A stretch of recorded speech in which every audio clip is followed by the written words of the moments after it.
Imaginez que vous avez enfin pris la décision de vous lancer en tant que psychologue libéral. La volonté de plus de liberté, d'un travail mieux rémunéré, de retrouver du sens dans votre pratique et de vous épanouir dans ce nouvel environnement professionnel vous ont enfin décidé. Ça y est, le libéral est à vous. Et là, vous voyez que votre premier mois se déroule à merveille. Les patients arrivent, au fur et à mesure des mois, votre patientèle grandit et vous ressentez enfin une stabilité financière avec un salaire plus que correct qui tombe chaque mois. Oui, mais voilà, une année s'est écoulée et là vient le temps de la régulation de l'URSSAF. Un courrier que vous n'attendez évidemment pas du tout, ou plutôt que vous n'espériez ne jamais voir venir. Et là, c'est le drame. Les chiffres sont faramineux et le montant vous fait complètement tourner la tête. Vous devez payer 12 000 € d'URSSAF. Là, la peur et la panique s'installent. Vous ne savez pas comment faire pour payer cette somme astronomique. Eh bien, cette histoire, c'est moi qui l'ai vécue. Et j'ai envie de vous la partager aujourd'hui. Je vais donc vous raconter comment j'ai survécu à ce cauchemar financier à mes débuts. Mais surtout, je donnerai toutes les leçons à tirer de cette expérience pour ne pas que cette situation vous arrive à vous aussi. Mais avant ça, je vous laisse vous abonner à ma chaîne si c'est pas déjà fait. C'est pas grand chose et ça aide énormément la chaîne. Donc si vous voulez me soutenir, abonnez-vous et cliquez sur la petite cloche pour ne pas rater mes prochaines vidéos. Alors quand je me suis installée en libéral il y a 7 ans, j'avais pas conscience qu'ouvrir son cabinet libéral, c'était devenir chef de sa propre entreprise. Et qui dit chef d'entreprise dit responsabilité et une multitude de rôles bien différents de celui de psychologue à adopter, comme le fait de réfléchir et de s'occuper de sa comptabilité par exemple. Je me suis donc lancée sans avoir préparé quoi que ce soit. J'ai trouvé mon cabinet, j'ai signé, j'ai construit mon site internet et voilà que 3 semaines plus tard, j'ouvrais. Alors bien entendu, j'avais travaillé une stratégie de communication bien en amont et bien en béton, celle que je vous partage régulièrement sur mon compte Instagram, mais aussi dans ma newsletter. Si jamais vous n'êtes pas abonné, je vous invite vivement à vous inscrire dès maintenant pour ne pas passer à côté de ces conseils précieux. Et donc, avec cette stratégie, en 4 mois, mon agenda était rempli. J'ai donc fait un très bon début de libéral. J'étais vraiment très fière. Je me disais dans mon fort intérieur que c'était pas si compliqué qu'on l'entendait. Il suffisait de bien se renseigner et de s'y connaître un petit peu en référencement. Bon, je vous passe l'étape où, en me renseignant bien, j'ai compris que le statut auto-entrepreneur, c'était pas du tout celui qu'il fallait choisir. J'ai donc changé très rapidement, mais ça fera l'objet quand même d'une prochaine vidéo. Ma première année d'exercice libéral se passe donc très bien. J'avais plein de patients, je me sentais super bien dans cette casquette de chef d'entreprise libérale. Je savais qu'il fallait que je mette de l'argent de côté pour payer les cotisations de l'URSSAF et la CIPAV à l'époque, mais j'avais aucune idée du montant. J'avais donc entendu dire qu'il fallait mettre environ la moitié de côté de son chiffre d'affaires.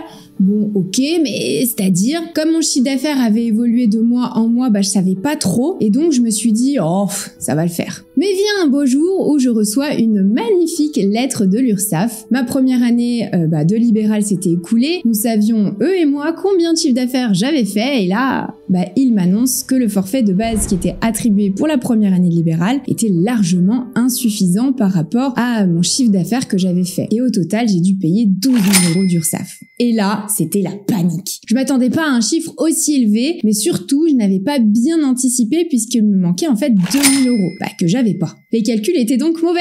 Donc, on peut bien entendu pas parler de calcul puisque à ce stade, c'était juste dans ma tête. J'avais rien noté, rien calculé précisément. Je connaissais rien du tout aux chiffres et auto-appliqués par l'URSSAF. Bref, moi qui me pensais plutôt bonne chef d'entreprise libérale, en fait, j'étais qu'une totale novice. Limite, un imposteur. Heureusement, la situation s'est décantée. Mon conjoint m'a aidé. J'ai aussi contacté l'URSSAF qui m'ont accordé un délai. J'étais donc sauvée. Mais partiellement, parce que je dois vous dire quand même qu'à la suite de cette expérience, j'étais vaccinée. Je ne voulais plus jamais vivre une deuxième fois ce cauchemar. C'est donc là que j'ai eu 2 idées. La première, me former, et la deuxième, créer le programme Ose ton libre pour que plus aucun psy ne vive ce triste sort. Alors voyons en détail les erreurs que j'ai commises et ce que vous devez faire à tout prix à la place. Ce qu'il est important de comprendre, c'est que lorsqu'on s'installe en libéral, il y a des étapes clés qui jalonnent ce processus et qu'il faut suivre scrupuleusement pour cadrer en fait au maximum notre projet et ce à tous les niveaux. En premier, le choix du statut juridique. Choisir le mauvais statut peut nous coûter vraiment très cher